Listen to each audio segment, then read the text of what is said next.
Une salle de jeu, des bornes d'arcade, quelques garçons. Jusque-là, rien de bien surprenant. Pourtant, parmi eux, se cache une jolie jeune femme. J'ai pas dit mon dernier mot. Malgré les apparences, Kayane est une championne de jeux vidéo. Aujourd'hui, elle est venue s'entraîner avec Norman, le maître absolu du jeu de combat sur console. Protège plus, protège plus. 2 heures plus tard, Kayane remporte la victoire. Une fois de plus, elle a battu un garçon à plat de couture. C'est des meilleures joueuses, donc ça fait toujours plaisir de jouer contre des filles et des filles talentueuses comme ça. Il y a trop de garçons dans ce milieu. Kayane se doit d'être forte, car dans quelques jours, elle va se retrouver face à une foule en délire à Paris lors du salon des jeux vidéo. Cette jeune étudiante de 21 ans est la reine des jeux vidéo avec plus de 42 podiums à son actif. Cette championne du monde d'un célèbre jeu de combat a fait de sa passion un métier et aujourd'hui elle gagne près de 1 000 € par mois grâce à son talent. Mais certains joueurs gagnent beaucoup plus, comme quoi jouer à la console, cela peut rapporter très gros. Mais alors, comment se préparent ces sportifs du virtuel? Ça va, copain? Ça va? Et toi? Tranquille. T'as bossé un petit peu les petits pans? Un petit peu. Bruce est lui aussi à la veille d'un grand rendez-vous. Il va participer à la Coupe du Monde des jeux vidéo sur ce jeu et espère décrocher les 3 900 € promis en cas de victoire. Si sur le terrain il se débrouille déjà plutôt bien, quand il s'empare d'un joystick, c'est tout un récital. Si je devais comparer Bruce à un joueur, je le comparerais à Messi. Ils sont au-dessus du lot, ils sont hors normes. Bruce a été sacré 2 fois champion du monde sur le jeu de foot le plus vendu sur console.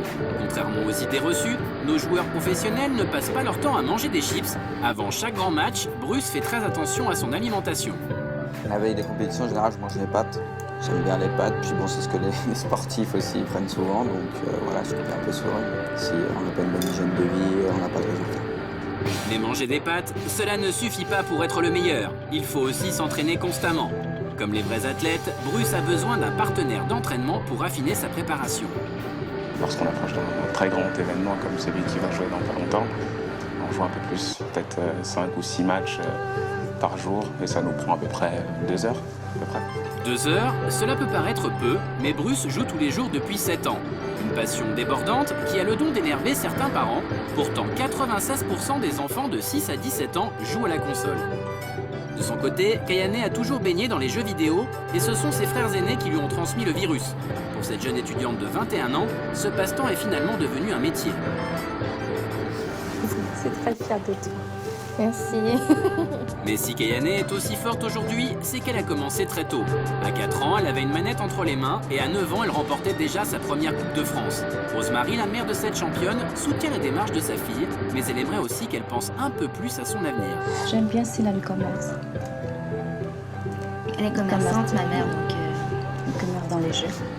C'est bien. Pourtant, Kayane est plutôt bien partie pour vivre de sa passion, puisqu'avec les tournois et les animations, elle gagne près de 1 000 € par mois à seulement 21 ans. Je sais pas si elle réalise. C'est fière de toi.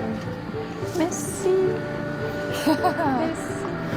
Pour Bruce aussi, la vie de joueur professionnel est lucrative. En participant à des tournois aux 4 coins de la planète, il gagne près de 1 000 € par mois depuis qu'il a 18 ans. 7 ans plus tard, le montant de ses gains s'élève déjà à 78 000 €. Un livre et un documentaire sont en préparation pour retracer sa jeune carrière. Si je peux gagner de l'argent en jouant au jeu, enfin en gagnant des tournois, c'est le plaisir et puis en même temps vivre de sa passion, donc c'est le top. Paris, porte de Versailles. Nous retrouvons Marc Lacombe, journaliste, au salon des jeux vidéo. Pour lui, le jeu sur console pourrait devenir le sport roi du 21e siècle. Le concept de pro gamer est né il y a peut-être une dizaine d'années, mais ça a vraiment pris de l'ampleur ces 5 dernières années. Il y a quand même environ 200 qui peuvent gagner jusqu'à 100 000 $ par an, ce qui est assez énorme, et qui en vivent vraiment grâce aux sponsors, comme des vrais sportifs en fait. Ça y est, c'est le grand jour pour Bruce. Durant 48 heures, il va affronter les meilleurs joueurs de la planète sur son jeu de foot préféré. Le jeune homme va d'abord devoir se qualifier s'il veut être sacré champion du monde une nouvelle fois. L'enjeu est de taille, celui qui remportera la coupe empochera 3 900 €. La pression monte, mais dans le milieu, on surnomme notre Français la machine.